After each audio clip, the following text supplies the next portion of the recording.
Square matrix है ए, है ना, कोई स्क्वायर मैट्रिक्स है A, a square matrix A is said to be, इसको हम बोलेंगे invertible, is said to be invertible. Invertible का मतलब होता है नॉन सिंगुलर, क्या होता है, नॉन सिंगुलर। और नॉन सिंगुलर का मतलब क्या होता है, डिटरमिनेंट क्या हो, नॉन जीरो। तो a square matrix A is said to be invertible या नॉन सिंगुलर। इन्वर्टिबल क्यों, क्योंकि केवल और केवल इन्वर्टिबल मैट्रिक्स का ही इन्वर्स एग्जिस्ट होता है। क्यों होता है ये अभी मैं आपको थोड़ी देर में बताऊंगा, बट इस बात पे मैं जोर इसीलिए दे रहा हूं कि ये आप ध्यान रखिएगा बहुत अच्छे से। तो a square matrix A is said to be invertible या नॉन सिंगुलर, एक ही बात है, दोनों ही केस में डिटरमिनेंट नॉन जीरो होगा। कब, if there exist a matrix B,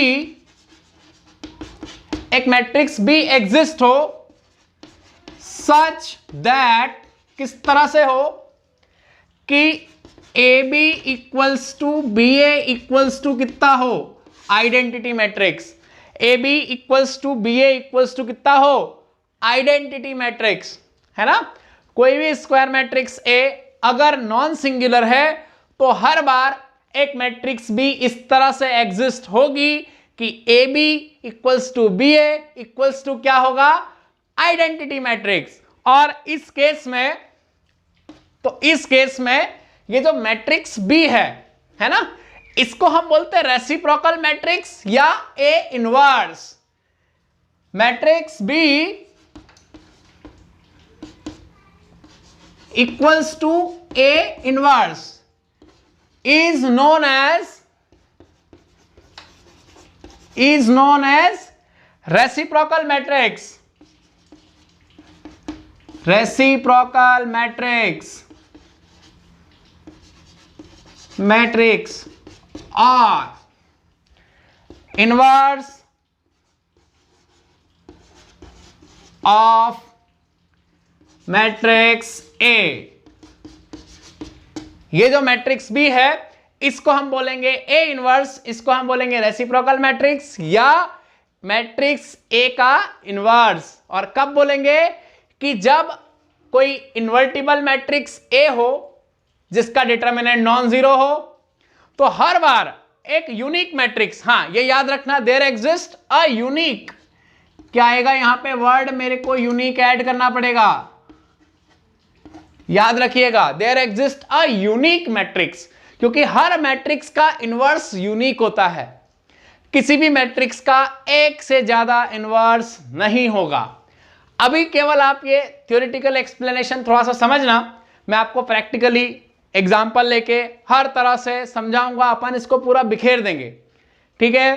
तो ये होता है इनवर्स का कॉन्सेप्ट, कि किसी भी स्क्वायर मैट्रिक्स का इनवर्स कब एग्जिस्ट होगा, अगर वो इन्वर्टिबल है, नॉन सिंगुलर है, डिटरमिनेंट नॉन जीरो है। अभी बताऊंगा ऐसा क्यों होता है, ओके। जब हम मैट्रिक्स का इनवर्स फाइंड आउट करते हैं तो मैट्रिक्स इन्वर्टिबल होना चाहिए। जब हम मैट्रिक्स का इनवर्स फाइंड आउट करते हैं, मैट्रिक्स इन्वर्टिबल होना चाहिए। Invertible means non singular, determinant non zero होना चाहिए, तब हम मैट्रिक्स का इनवर्स फाइंड आउट कर सकते हैं। अभी मैं प्रॉपर्टीज बताऊंगा, उसमें आपको ये रीजन भी बताऊंगा। तो सबसे पहले आप ये ध्यान रखिएगा कि for existence of inverse, for existence of inverse, for existence of inverse of a square matrix A, of a square matrix ए, जब भी हम बात करते हैं इनवर्स के एग्जिस्टेंस की, तो डिटरमिनेंट ए क्या होना चाहिए, नॉन जीरो। अभी मैं आपको इस को एक्सप्लेन करके बताऊंगा, जब आप प्रॉपर्टीज पढ़ेंगे इनवर्स की, उसमें सबसे पहले मैं आपको यही एक्सप्लेन करूंगा। अभी आप ध्यान रखिएगा कि इनवर्स के एग्जिस्टेंस के लिए किसी भी मैट्रिक्स का डिटरमिनेंट नॉन जीरो होना जरूरी है। अब इसके बाद हम बात करते हैं सेकेंड नोट, आप ध्यान रखिएगा एक और, क्योंकि अभी हमने इनवर्स की डेफिनेशन देखी और उसके लिए मैंने आपको सारी चीजें बताई कि इनवर्स कब एग्जिस्ट होगा, इन्वर्टिबल मैट्रिक्स, नॉन सिंगुलर, और इनवर्स के एग्जिस्टेंस के बाद क्या होता है, A B equals to B A equals to I, तो बी को हम बोलते हैं ए इनवर्स। और एक बात और मैंने आपको बताई थी, हर मैट्रिक्स का इनवर्स यूनिक होता है, एक से ज्यादा वैल्यू नहीं मिलेगी, है ना। तो जो ये की पॉइंट्स होते हैं यहां पे आप फोकस करिएगा, हमेशा ध्यान दीजिएगा। मैं रिपीट कर रहा हूं वापस से, जब प्रॉपर्टी पढ़ाऊंगा तो फिर से रिपीट करूंगा। जितने भी मैं कॉन्सेप्ट आपको भी पढ़ाऊंगा, जितने भी नोट पढ़ाऊंगा, सब अपने आप में एक क्वेश्चन है और इसको आप बहुत ध्यान से पढ़िएगा। इसको पढ़ने के बाद मैट्रिक्स का कोई भी क्वेश्चन आ जाए, JEE Mains, advance, board, NDA, कुछ सीईटी और बिट सेट, आप कर पाएंगे। थ्योरेटिकल क्वेश्चन इन कॉन्सेप्ट के बाहर नहीं जाएगा। तो अब जो मैं कॉन्सेप्ट पढ़ाने वाला हूं वो आप बहुत ध्यान से देखिएगा। चलिए सेकंड कॉन्सेप्ट, मैंने आपको कुछ स्पेशल टाइप ऑफ मैट्रिक्स पढ़ाई थी, उसमें मैंने आपको आइडेम्पोटेंट मैट्रिक्स पढ़ाई थी और एक पढ़ाई थी मैंने इनवॉल्यूटरी मैट्रिक्स। इनवॉल्यूटरी मैट्रिक्स में ए स्क्वायर इक्वल्स टू आई होता है। तो फॉर इनवॉल्यूटरी मैट्रिक्स, अब इनवॉल्यूटरी मैट्रिक्स में क्या होता है, ए स्क्वायर इक्वल्स टू आई। याद रखिएगा, ये मैंने आपको स्पेशल टाइप ऑफ मैट्रिक्स में बताया था कि कोई भी मैट्रिक्स इनवॉल्यूटरी कब होगी, आई का इन्वॉल्वमेंट। याद करो, मैंने याद करने का तरीका भी बताया था, आई का इन्वॉल्वमेंट, तो ए स्क्वायर इक्वल्स टू आई। अब इन्वॉल्यूटरी मैट्रिक्स में क्या होता है कि ए इनवर्स मैट्रिक्स के ही बराबर होता है। अब कैसे होता है देखिए, 2 मिनट में मैं आपको सिखाता हूं। सबसे पहले क्वेश्चन ये आता है कि ये इनवॉल्यूटरी मैट्रिक्स जो है इसका इनवर्स एग्जिस्ट होगा या नहीं होगा, क्योंकि एग्जिस्टेंस के लिए मैंने आपको सबसे इंपॉर्टेंट बात बताई है कि डिटरमिनेंट नॉन जीरो होना जरूरी है। तो हम पहले चेक करते हैं इसका डिटरमिनेंट क्या होगा। आइए डिटरमिनेंट चेक करते हैं। तो अब आप देखिए कि A square equals to I for involutory matrix, बचपन में पढ़ाया था, याद करो। और अगर मेरे को यह देखना है इनवर्स एग्जिस्ट होगा या नहीं होगा, दोनों साइड डिटरमिनेंट लेंगे। तो अब आप देखिए, दोनों साइड डिटरमिनेंट लिया, ए स्क्वायर का डिटरमिनेंट इक्वल्स टू आई का डिटरमिनेंट। बचपन में सिखाया था ए की पावर एन का डिटरमिनेंट क्या होगा, डिटरमिनेंट ए की पावर एन। याद कीजिए, मेरे बचपन की सारी बातें आपको यूज में आएगी। तो ए की पावर एन का डिटरमिनेंट बराबर डिटरमिनेंट ए की पावर एन, ये हो गया 2। आई का डिटरमिनेंट बचपन से ही 1 है। तो इसका मतलब इस कहानी से क्या शिक्षा मिली कि डिटरमिनेंट ए हो गया प्लस माइनस 1।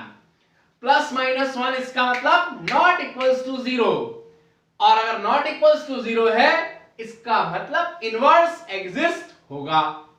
अब होगा तो उससे अपना क्या फायदा होगा, आइए बताता हूं क्या फायदा होगा। वापस से ए स्क्वायर आई है, मैंने दोनों साइड ए इनवर्स से प्री मल्टीप्लाई किया। क्या किया, प्री मल्टीप्लाई कर सकते हैं।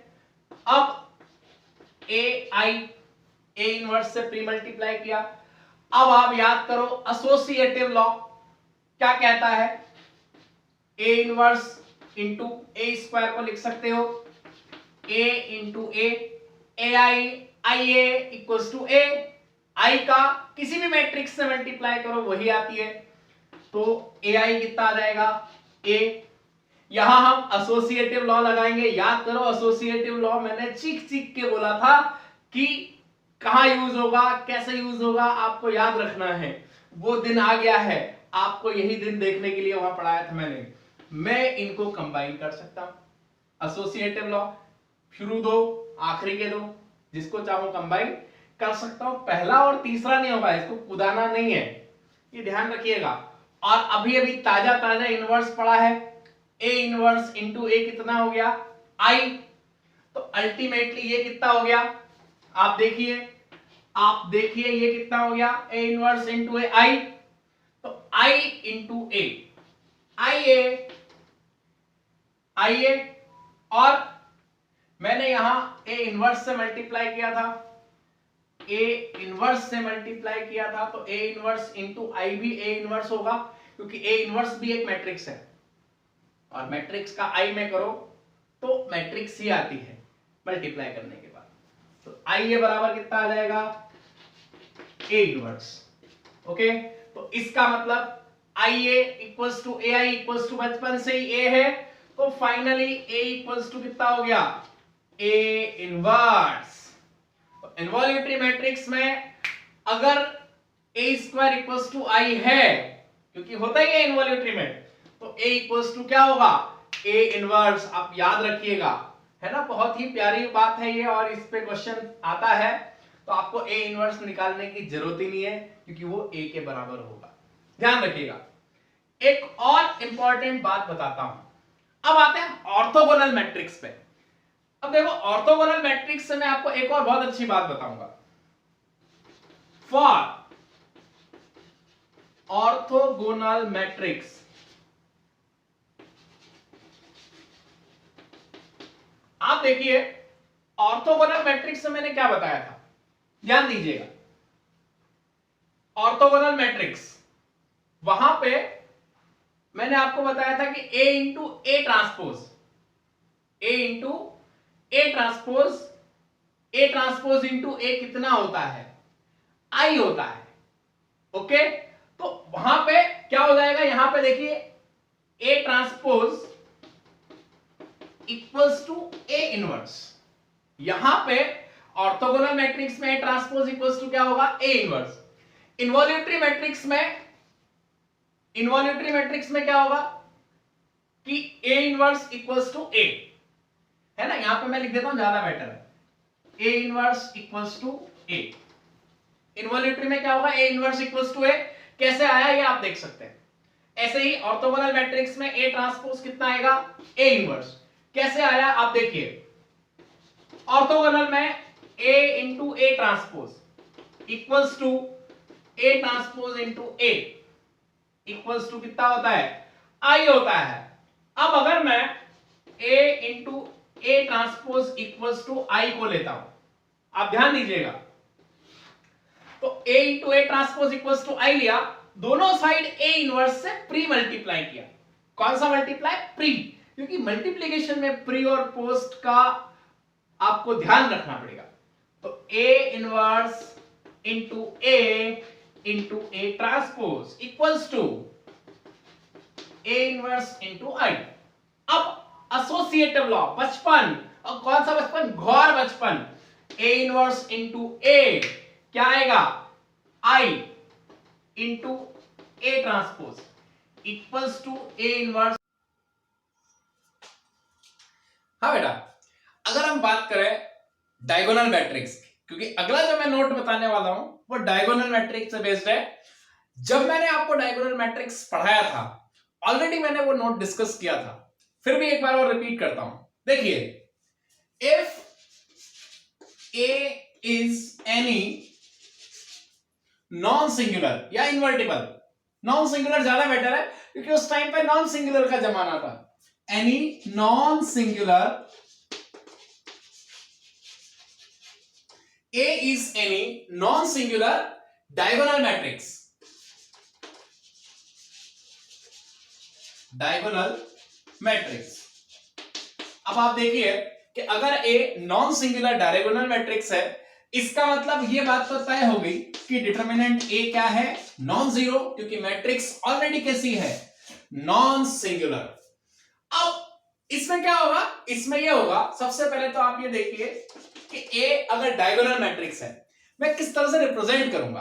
आइए, A मैं कैसे रिप्रेजेंट करूंगा, DIAG, A1, A2, A3 dash dash dash dash dash up to AN। आप n क्रॉस n का भी ले सकते हो, और 2 क्रॉस 2 का, 3 क्रॉस 3 का, कुछ भी ले सकते हो। और डायगोनल मैट्रिक्स का एक रिप्रेजेंटेशन है ये।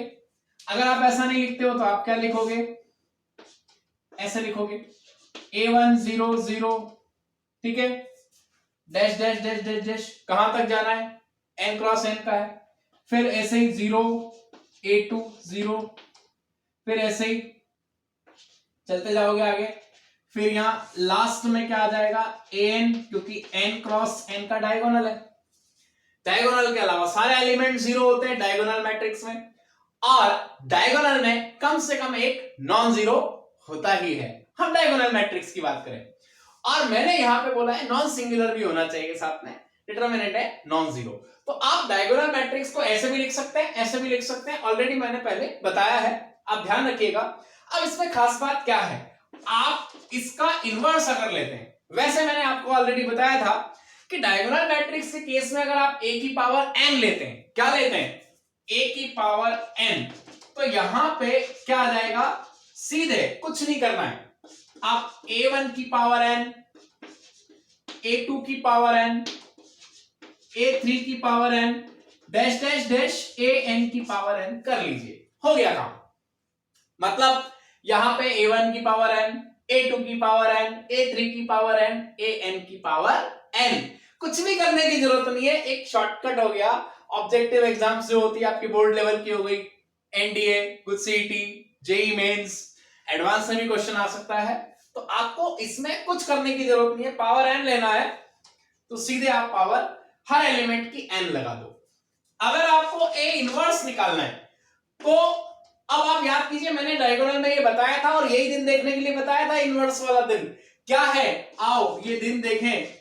DIAG, A1 का इनवर्स, A2 का इनवर्स, A3 का inverse, dash dash dash AN का इनवर्स। डायरेक्टली आप इनवर्स फाइंड आउट कर सकते हैं, किसके लिए, केवल डायगोनल मैट्रिक्स के लिए। ये आप ध्यान रखिएगा, अगर आपको ये सिंपलीफाई करके देखना है तो आप कोई भी एक 2x2 का मैट्रिक्स लेके सिंपलीफाई करके देख सकते हैं। हमेशा आप a की पावर 2 ले तो सीधे आप यहां सबके क्या लगा दे, पावर में 2। डायगोनल मैट्रिक्स के लिए ध्यान रखिएगा, और नॉन सिंगुलर होना चाहिए अगर इनवर्स की बात कर रहे हैं। अगर आपको a इनवर्स निकालना है, सब एलिमेंट्स की पावर में -1 लगा दो, मतलब अगर ये a है तो इसका इनवर्स क्या हो गया, diagonal of 1/a, 1/a2, 1/a1, 1/a2, 1/a3 dash dash dash. इसका मतलब मैट्रिक्स के फॉर्म में 1/a1 फिर 0 डैश डैश डैश इधर भी, और लास्ट में यहां क्या आ जाएगा 1/an, ये n क्रॉस n, इस तरह से। तो आप देख सकते हैं यहां 1/a1, इसमें क्या आएगा 1/a2, 1/an।